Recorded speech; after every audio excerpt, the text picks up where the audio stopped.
So if you're paying attention, you can see a new background behind me today.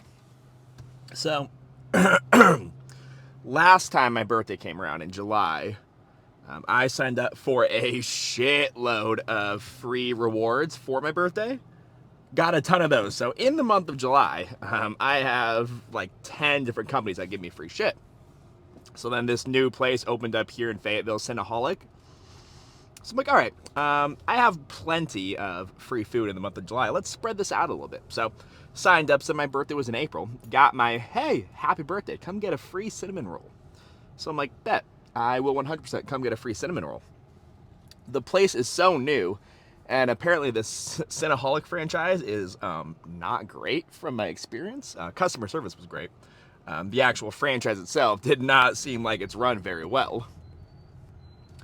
It's so new that I think they've been open for 2 months, and the Fayetteville location still is not even on their website, so you can't order online, which I would think that's probably one of the first things you set up, considering, you know, we are in 2024. That's probably a pretty important part there, is to be able to order online. But regardless, so you can't order online. So I'm pretty sure when I signed up online, I signed up for the Raleigh location because that was the closest one. So apparently, their birthday rewards are linked to whatever store you signed up for.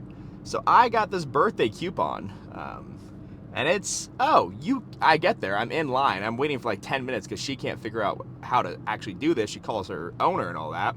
They call corporate because even she doesn't know. And yeah, you have to use the reward at the actual location you signed up for. So she's like, yeah, you'd have to use it up in Raleigh. I'm like, are you kidding me? Like, I physically could not sign up on your website for this location because your franchise still has not put out their damn website. Again, customer service was great. She was really great. She did good. She was like, yeah, I can offer you like 10% today and a coupon for a free one later. Now, remember, here's something to know. Their basic cinnamon roll is $5.50. Any of their fancy ones with some of the good shit on it are $8 to $10 for a small size cinnamon roll. So she's like, yeah, I wasn't planning on spending money today. And the fact that they're so damn expensive, yeah, I'm sorry. Thank you for the help, but I'm leaving. So I will most likely never be back at Cinnaholic, just simply because, again, customer service, great. But the whole franchise itself does not seem like it's run very well.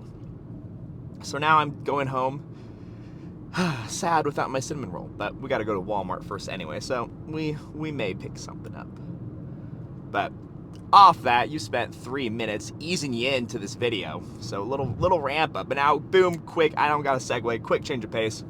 Variations are better for building your technique than the competition lifts are. And I will stand by that 100% of the time in 100% of these situations. Like, that is a guarantee. That's just simply doing the competition lifts, the snatch and the clean and jerk, will not really, by much stretch, get you better at those lifts, unless you are just a pure novice who just needs reps and just needs to understand what the actual movement is. If you have any sort of technical proficiency, doing the actual sport itself does not get you better at the sports. So if we look at real sports that aren't just because like weightlifting, powerlifting, all these, the sport is the exact same as the training. There is no differentiator between the two.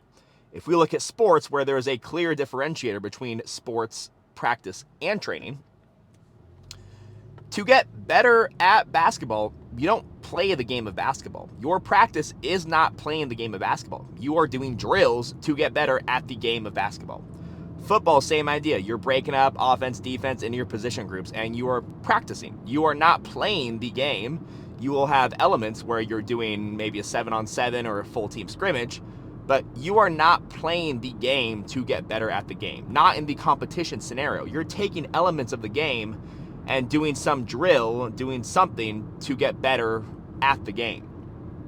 So we take that same idea because there has been billions of dollars, trillions of dollars pumped into all these big name sports, football, basketball, baseball, soccer, rugby even in some countries, but all of these biggest name sports, at least in America, is a multi-billion-dollar market. why do we ignore the sports that have the most money put into them? So you can see, hey, these are the top of the top athletes. This is how they get better. And then we just think, oh, hey, the Bulgarians who were fucked up on a shit ton of drugs, they just maxed out every day and they got better. So, like, hey, that must be the key. But it's not. Because you're looking at extreme outliers, because that was a dictatorship where they could steal children from their family, put them on drugs when they were teenagers. And if they were broken, then cool, throw them to the side. We got more kids we can put in. That is not a situation that happens in any place that isn't 1980s Bulgaria. So if we actually want to get better at the snatch and the clean and jerk, we need to take that same premise from other big time sports, where the sport and the practice need to be different. And by sport, I mean the actual competition scenario, the snatch and the clean and jerk. If we want to get better at the snatch and the clean and jerk, the competition scenario, we can't just repeatedly do the competition scenario, because there's much more to it. If your biggest issue is you really can't pull under, or your knees aren't coming out of the way, doing more of just the snatch or the clean is not going to get you better at either of those. We need to break down the movement. We need to add some constraints. We need to do a different variation. We need to do something that targets that issue, that forces your body to figure out a new pattern, to figure out the quote unquote better pattern, to actually then find a new path, strengthen that new path, and then cement that as the new path that we move forward with. Just doing the snatch and thinking about doing the snatch better, or thinking about specific cues that you need to do better, may have some benefit. It may get you better, but in the long run, just doing the damn thing isn't going to get you better at the damn thing unless you just suck. And again, like, you first start out, you could max out your snatch and clean and jerk 5 days a week, and you could probably PR every single session just from the fact that it is such a new thing and you are learning so rapidly. Once we get past that phase of extremely rapid learning, due to just no longer being a technical novice, things get a lot harder. We need constraints, we need variations, we need differential learning, we need different ways to stimulate the system, to stimulate the brain, to produce a new movement pattern. And if we are just constantly, technique is breaking down at 70%, and that's when our knees stop coming back. But we're loading up 80, 90, 100% over and over and over, then we really can't focus on that thing, because we are just completely continuing to hone in a pattern where technique has already broken down. And if we are working past that point of technique breakdown, you're not training the thing. You are just continually reinforcing the pattern that is not correct by any means of your imagination. There is obviously some benefit to doing the competition movements. If we're just doing a shit ton of variations over and over and over again, and we go cycles without doing the actual competition lifts, now that is also not good, because we're doing all these variations and we aren't actually testing, is transfer taking place?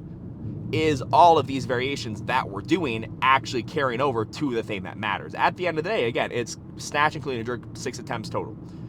Can you get better at those? So if we're doing a shit ton of variations that don't actually get you better at those, then we're also wasting our time and not getting better. So we need to have some combination of variations and constraints in conjunction with the actual competition lift. So how I set this up is your first 3 to 4 sessions, 2 to 4 sessions a week, depending on how much you're training, are our variations, where it's tying in something specific that we're targeting, adding in some sort of constraint, making the variation from there, and then pushing that hard to get some sort of change in the system. And then on their heavy day, either day 4 or day 5, or day 3, 4, or 5, depending on how many days they're training, that is when we actually have the competition movement, and the whole goal we want to see there is getting that carryover, getting that transfer from what we did earlier in the week. So you're not going to get better at the competition by repeating the competition over and over. That's how stagnation occurs, and if you're not getting better week to week and all you're doing is just that, then you're getting worse week to week. You need variation. You're not Bulgarian. You are not some genetic specimen, most likely.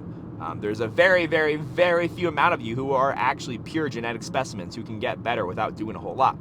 And that's Team USA. That is our Olympic team. You, who's watching this, I highly doubt are on Team USA or on the Olympic team. So, do your damn variations, stop just maxing out and doing only the competition lifts all the time, and watch yourself actually get better. Crazy thought.